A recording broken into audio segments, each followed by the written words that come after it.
Ready start.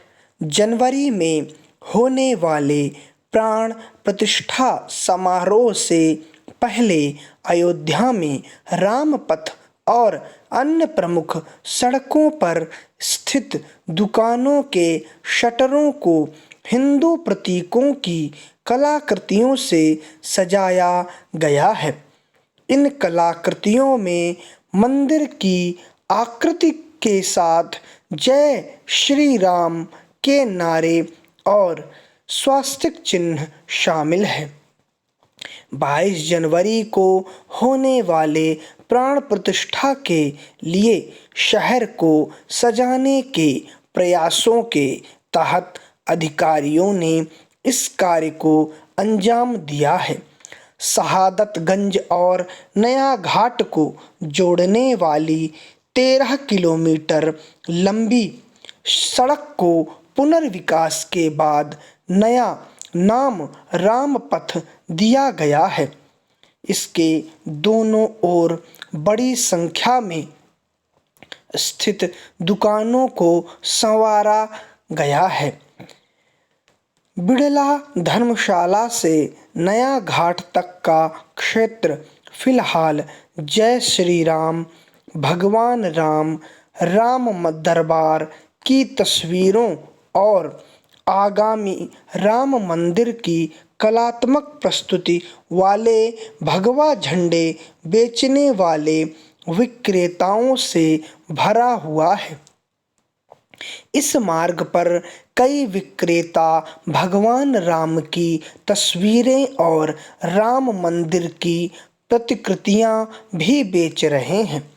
पिछले 2 वर्षों से अयोध्या में किए गए पुनर्विकास के तहत इस सड़क को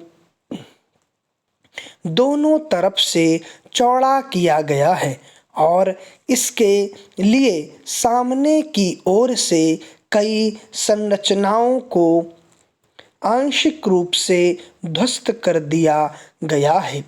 इस खंड पर कई पुरानी इमारतें भी हैं जिन्हें मरम्मत कर सजाया गया है। लोक निर्माण विभाग के एक वरिष्ठ अधिकारी ने कहा कि ये विषयगत कलाकृतियां 22 जनवरी के लिए शहर को सजाने के प्रयासों के तहत बनाई गई हैं। उन्होंने बताया कि सौंदर्यीकरण अभियान के तहत अयोध्या विकास प्राधिकरण, कलेक्टर कार्यालय और अयोध्या आयुक्त कार्यालय सभी ने मिलकर काम किया है।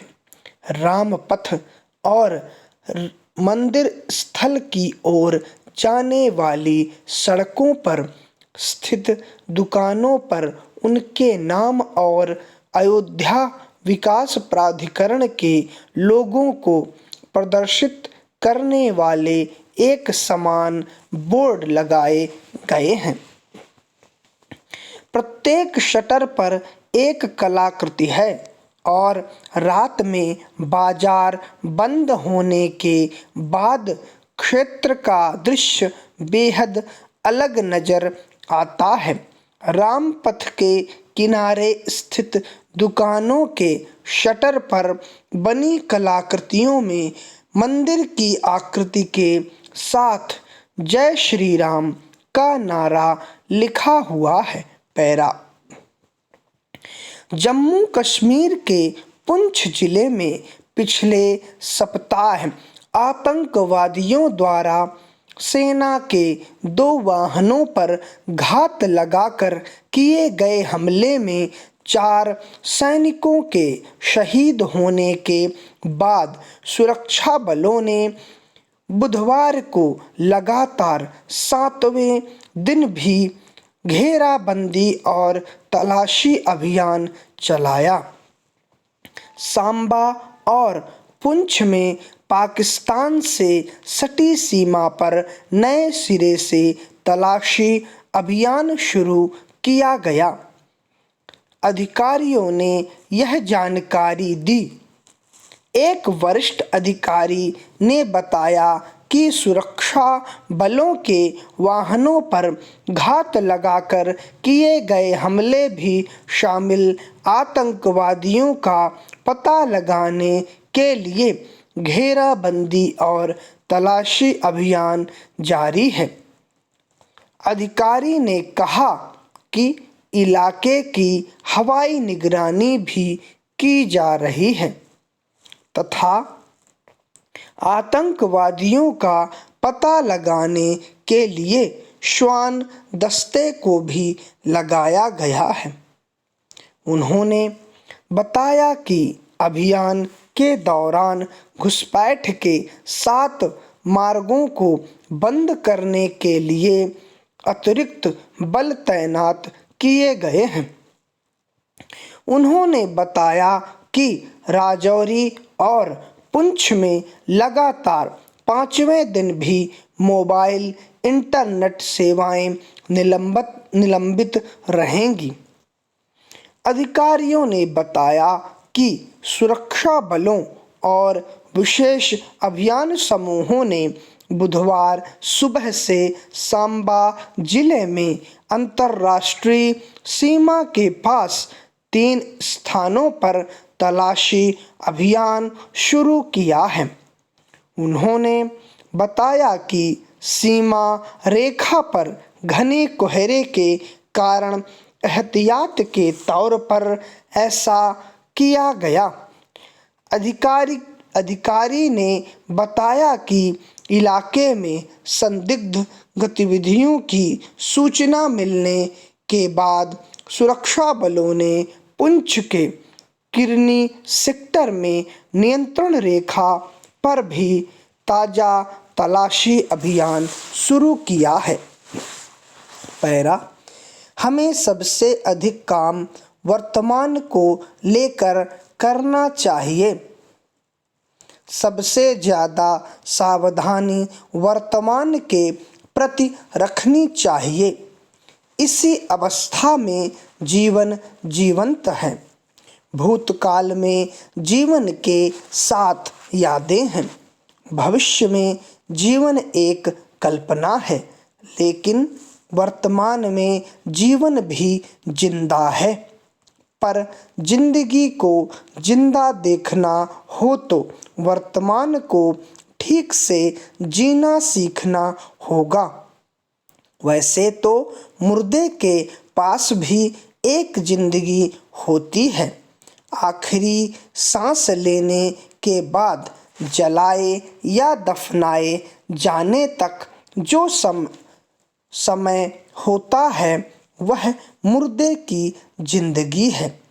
हमने यदि वर्तमान को नहीं समझा तो हमारी जिंदगी भी मुर्दे की तरह है। वर्तमान कितना बारीक है, थोड़ा इसे भी समझना पड़ेगा, क्योंकि वर्तमान तुरंत अतीत में बदल जाता है और भविष्य शीघ्र वर्तमान में उतर आता है। वर्तमान में सीखो शब्द बहुत महत्वपूर्ण है। हर घड़ी, हर कदम पर, हर काम में कुछ ना कुछ सीखना मिल रहा होता है। हमें इतना जागृत रहना चाहिए कि सीखने की वृत्ति ऐसी हो कि हर बात से कुछ सीख लेंगे। सीख युक्त जीवन भय मुक्त होता है। क्योंकि भविष्य मनुष्य को डराता है, तो भय मुक्त होने की तैयारी वर्तमान में ही करनी पड़ेगी। इसलिए सीखो कि भय मुक्त कैसे रहा जाए। वर्तमान की सबसे बड़ी सीख होनी चाहिए कि डरेंगे कभी नहीं, जो होगा निपट लेंगे। Full stop.